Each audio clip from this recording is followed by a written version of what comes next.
वालेकुम दोस्तों, उम्मीद है कि आप लोग ठीक हैं, खैरियत से हैं। अल्लाह पाक आप अपने हिफ्ज़-ओ अमान में रखे, खुश रखें और आपके बच्चों पर आपका साया भी कायम रहे। थोड़ी सी रोशनी कम है, अब ज़ाहिर है यार, ट्रैवल पे हैं। जब हम ट्रैवल पे होते हैं, छुट्टियों पे होते हैं, तो बहुत सारी चीज़ें जो होती हैं ना, उनको एडजस्ट करना पड़ता है। तो अगर रोशनी कुछ ऊपर नीचे हो जाए तो उसको आप एडजस्ट कर लीजिएगा। असल मुद्दा तो ये है जो मैं आपको सुनाने लगा हूँ, बट इसको सुनाने से पहले गुजारिश आपसे ये है कि चैनल को ज़रूर सब्सक्राइब करें, बेल आइकन को भी प्रेस करें और व्हाट्सअप ग्रुपों में इस वीडियो को शेयर ज़रूर करें। अच्छा, आप इमरान खान की नफ़रत, तंग नज़री को देखें कि ये लोग मज़ाकरात करते हैं या कहते हैं कि हम मज़ाकरात करेंगे, लेकिन ढोंग करते हैं। इनका रवैया मज़ाकरात और मुफाहमत वाला है, ये आप लोग खुद अंदाज़ा लगाएं। शेर अफजल मरवत ख्वाजा आसफ से मिला, वो भी अपने काम के लिए, क्योंकि पीटीआई वाले से कह रहे थे कि हुकूमत ने आपको चेयरमैन पब्लिक अकाउंट्स कमेटी बनाने से इनकार कर दिया है। शेर अफजल मरवत या सादक और ख्वाजा से मिलने पहुंच गया और पूछ लिया, क्या आप लोग वाकई ही पब्लिक अकाउंट्स कमेटी का चेयरमैन मुझे नहीं बनाना चाहते? क्योंकि इस वक्त मुझे मेरे दोस्त, मेरी पार्टी के लोग और सोशल मीडिया पर यह आ रहा है कि PMLN ने कहा है कि शेर अफजल मरवत को इस कमेटी का हम चेयरमैन नहीं बनाएंगे और नहीं बनने देंगे। तो ये बात कन्फर्म करने के लिए, पूछने के लिए कि इसमें क्या हकीकत है, कहाँ पे रुकावट है, मेरे नाम पे कांटा कौन लगा रहा है, PMN लगा रही है या PMLN से कोई लीडर लगा रहा है या पूरी पार्टी, हुकूमत, इत्तेहादी लगा रहे हैं, वो कन्फर्म करने के लिए चला गया ख्वाजा साहब के पास और सरदार इयाज सादक के पास। अच्छा, क्योंकि इसका नोटिफिकेशन कौमी असम्बली का जो स्पीकर है इयाज सादक, उसने करना होता है। ख्वाजा ने बताया, हमारा तो भाई कोई एतराज़ नहीं है। यूं शेर अफजल मरवत अपने ही लोगों का झूठ पकड़ लिया और शायद उसको अंदाज़ा था, शायद उसको पता था, इसीलिए वो वहाँ पर गया भी था, क्योंकि उसको पता था कि जाहिर है उसकी अपनी सफ़ों में छुपे हुए जो उसके दोस्त कम और दुश्मन ज़्यादा है, उसको इस बात का अंदाज़ा था और वो ज़रा कन्फर्मेशन वास्ते चस्का चुस्का लैन वास्ते चला गया। एडी कि गल है यार, जो मेरे लोग कह रहे हैं कि जी नून लीग नहीं मनती, तो नून लीग कि थाईलैंड रही है, वो भी तो इसी असम्बली में है। स्पीकर भी नून लीग का है तो वो सामने बैठा हुआ है। ख्वाजा आसफ साहब हैं तो वो भी सामने बैठे हैं, उनसे 2 मिनट में पूछ लेते हैं। कोलीग हैं, असम्बली में चीज़ें चलती रहती हैं, लेकिन बातचीत तो मना नहीं है, इसीलिए वो हो गए। अच्छा, अब उन्होंने मतलब जेल में इमरान खान से जो लोग थे उनके, उन्होंने इमरान जो वही लोग जो ये झूठ फैला रहे थे कि नून लीग नहीं चाहती कि आप जो है वो बने जो पब्लिक कमेटी है जो उसके चेयरमैन बने, जो नूनी थे। तो अब जो लोग ये सारा पीछे बैठ के गेम कर रहे थे कि शेर अफजल मरवत आगे ना आए, उन्होंने जाके इमरान खान से जेल में शिकायत लगा दी कि आपके सबसे बड़े दुश्मन ख्वाजा मोहम्मद आसफ से शेर अफजल मिला है। और इमरान खान ने यह बात सुनकर शेर अफजल मरवत को जेल में अपने दरबार में बुला लिया। अपने दरबारियों से कहा कि बुलाएं ज़रा, मैं देखूं कि मेरी इजाज़त के बगैर वो ख्वाजा आसफ से मिल किस तरह सकता है। मरवत को डांटा, इसे यहाँ तक कह दिया कि तुम्हें इस बात पर पार्टी से निकाल देना चाहिए कि तुमने हमारी इजाज़त के बगैर ख्वाजा आसफ जैसे इंसान से मिल कैसे लिए, जो शायद इस पाकिस्तान का वज़ीर दफ़ा नहीं है, इसराइल का वज़ीर दफ़ा है। मतलब पाकिस्तान तहरीक इंसाफ का जो रवैया है ना, उससे तो यही लगता है कि वो इस मुल्क के वज़ीर दफ़ा नहीं है और असम्बली में शेर अफजल मरवत के कोलीग भी नहीं है और कभी उनसे आपने बात भी नहीं करनी, क्योंकि सियासत जो है वो आप लोगों की नफ़रत पर है, दूसरों की मार कुटाई पर है, जलाओ घेराव पर है, इसलिए आपने ख्वाजा से क्यों मिले।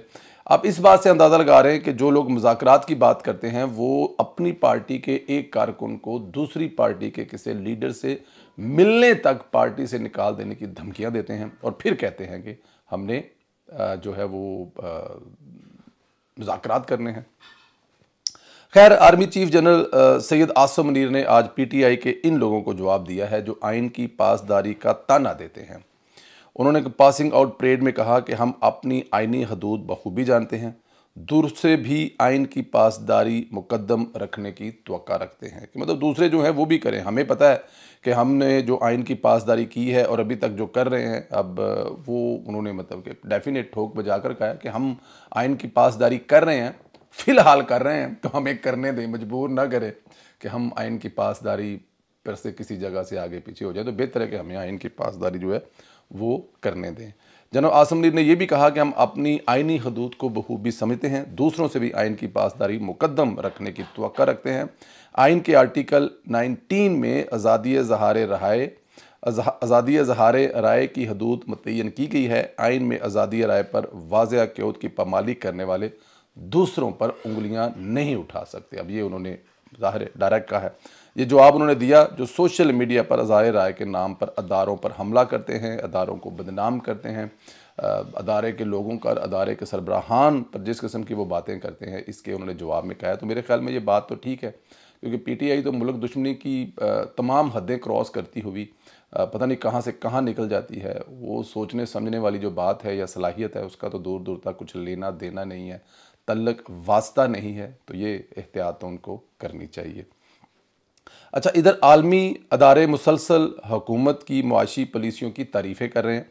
IMF ने तारीफ़ की। आज Asian Development Bank ADB, State Bank of शुमारियात ब्यूरो ने अपनी रिपोर्ट में पाकिस्तान की मुआशी कारकर्दगी को मुस्बत सिमत में गामजन करार दिया गया, क्योंकि बड़ी मुस्बत सिमत में जा रहे हैं। ADB, स्टेट बैंक और शुमारियात ब्यूरो की रिपोर्ट 3 समाइयों की है, जिसमें कहा गया है कि SIFI ने मईशत को दुरुस्त राह पर चलाने के लिए पॉलिसी सतह पर बहुत ज़्यादा कोशिश की है, और मेरे ख्याल में उसमें वो काफ़ी हद तक कामयाब भी हुए हैं।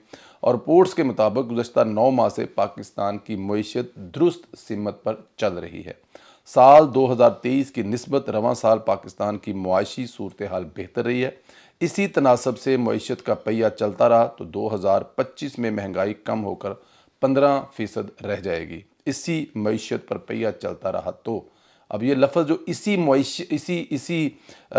जो तनासब है, अगर मईशत का पहिया चलता रहा तो 2025 तक, अब 24-25 जो है ये गिना जाता है, तो ये इंशाल्लाह अगले साल ही 12 से 15% जो है महंगाई कम हो जाएगी। अब 12 से 15% महंगाई कम होने का मतलब है कि आप जो मतलब कि जो चीज़ आपका बजट अगर मतलब लाख रुपए है, तो वो तकरीबन 80,000 पे, बिटवीन 85 और 80,000 पर आ जाएगा। तो ये मेरे ख्याल में ये एक साइड की है। आप देखें गाड़ियों की कीमतें सस्ती होना ये कोई छोटी बात तो नहीं है इस वक्त जो मार्केट में चल रही है। इस पर भी आगे जाकर बात करते हैं। पाकिस्तान इकनॉमिक आउटलुक रिपोर्ट में कहा गया है कि डॉलर के मुकाबले में पाकिस्तान रुपए की कदर में इस्तेहकाम देखा गया है। पाकिस्तान स्टॉक एक्सचेंज में तेज़ी का रुझान देखा गया है। माली साल 2024 में गंदम, चावल, मकई और कपास की फसलों में बम्पर इजाफा हुआ है और ज़राअत के शोबे की शरह नमू 7% से ज़ायद रही है। तो ये वो तमाम चीज़ें हैं जो अगले साल हमें खुशखबरियाँ सुना रही हैं। अच्छा, उसमें कुछ ना कुछ मसले मसाइल भी आएंगे, कुछ शोबों के लोगों को शिकायत भी होगी, वो भी साथ साथ चलेगी। लेकिन अगर तमाम तरफ से देखा जाए तो इंशाअल्लाह ताला हर गुज़रते दिन के साथ, हर गुज़रते लम्हे के साथ पाकिस्तान से अच्छी खबरें जो हैं वही आ रही हैं। गंदम के मामले पर बात करनी है क्योंकि बहुत ज़्यादा कन्फ्यूजन है। अब पता चला है कि गंदम की कई अरब की इम्पोर्ट निगरान हुकूमत आखिरी दिनों में करके गई है। जब हमारे किसानों की गंदम तैयार होने को थी, मंडियों में आने को थी, तब उन्होंने गंदम इंपोर्ट की, जिसके बायस हमारे किसानों का नुकसान हुआ। अब सवाल ये पैदा होता है कि निगरान हुकूमत के इस ब्लंडर का ज़िम्मेदार कौन है और मौजूदा हुकूमत पर क्यों नज़ला गिराया जा रहा है। निगरान हुकूमत के ज़ुम्मेदारान हैं, इनमें निगरान वज़ीर ख़जाना भी शामिल है जिन्होंने असम्बली की मंजूरी भेजी थी। इसमें निगरान वज़ीर आज़म भी हैं, काकड़ साहब हैं, मतलब सूट पूट पा के टीवी पर बैठ के बच्चों से बहस मुबासे करके सोशल मीडिया पर वो खूब दाद समेटते रहे। लेकिन उनसे सवाल एक किया जा सकता है, काकड़ साहब आप बलूचिस्तान में हैं, वहाँ पर अगर आप सेब की जो आप लोगों के बागात हैं या आप लोग वहाँ पर उगाते हैं या कोई दूसरा फल जो उगाते हैं, बड़ी मेहनत करते हैं, करोड़ों रुपया खर्च करते हैं, और जब हम देखते हैं पंजाब वाले कि अब सारे का सारा सेब जो है बलूचिस्तान से अगले हफ्ते या 2 हफ्ते के बाद आना शुरू हो जाएगा, या जो भी आपकी फसल है वो आनी शुरू हो जाएगी, तो आप लोगों ने बड़ी मेहनत की है, बड़ी उम्मीदें लगाई हैं, बड़ी सख्तियाँ काटी हैं, आपके किसान ने बैंकों से कर्जा लिया है, आड़तिये से खाद ली है, बहुत सारे मसाइल हैं आपके उस फल को उगाने वाले किसानों के, और ख़ुद आप क्योंकि वडेरे लोग हैं, आप लोगों के ज़्यादा मतलब कि वो फसलें होती हैं। और जैसे ही 15 दिन रह जाएँ तो पंजाब का बैठा हुआ कोई हुक्मरान या जो उसका वाली वारिस है या पाकिस्तान का उस वक़्त का वाली वारिस है, वो आप वाला फल जिसको मैं सेब कह रहा हूँ या कोई दूसरा फल, वो कुछ करोड़ों की तादाद में या अरबों रुपए का चाइना से मंगवा ले, साउथ अफ्रीका से मंगवा ले, जर्मनी इंग्लैंड से मंगवा ले, और आपका फल से 2 दिन पहले पता चले कि पाकिस्तान या हुकूमत पाकिस्तान बलूचिस्तान का फल नहीं ख़रीद रहे क्योंकि उन्होंने किसी दूसरे मुल्क से मंगवा लिया। तो सोचें आपके उन किसानों पर, खुद आप पर क्या गुजरेगी।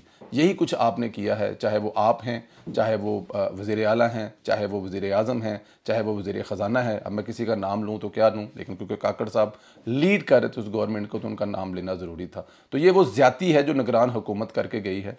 और एक बात और भी है, अभी ये जो गंदम को हुकूमत ख़रीदती है उसकी तारीख़ का भी कुछ कन्फ्यूजन है।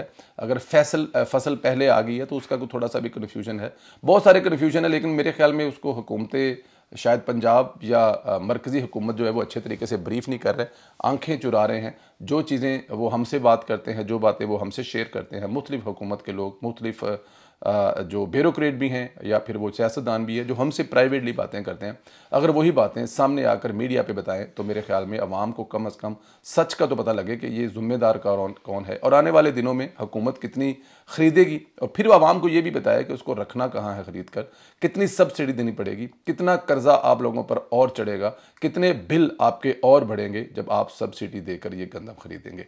तो ये भी बहुत सारी दूसरी चीज़ें हैं, लेकिन इसको ज़रा ब्रीफ करना मेरे ख्याल में थोड़ा सा वो ऊपर नीचे हो जाता है। गाड़ियों की कीमतों में बहुत बड़ी कमी आई है, 8-8, 10-10 लाख रुपए। इस पर अगले वीलॉग में बात करेंगे। आपसे गुजारिश ये है कि गंदम वाले मामले पर आप कसूरवार किसको समझते हैं, मौजूदा हुकूमत को या निगरान हुकूमत को, जो अरबों रुपए की कमीशन के चक्कर में आप कह सकते हैं, या अपने माल बनाने के चक्कर में जो इतनी ज़्यादा गंदम इंपोर्ट कर आपके गोदाम भर गए हैं जहां पर अब दोबारा गंदम रखने की जगह नहीं है। ज़रूर कमेंट करें, व्हाट्सएप ग्रुपों में इस वीडियो को शेयर भी ज़रूर करें, सब्सक्राइब करें, बेल आइकन को प्रेस करें और इंशाल्लाह ताला शाम वाले वीडियो में मुलाकात होगी। लंदन में हैं लेकिन लंदन थोड़ा ड्राई ड्राई लग रहा है, वजह क्या है लंदन में ड्राई ड्राई लगने की आप खुद सोचें। थैंक यू वेरी मच, खुदा हाफिज़।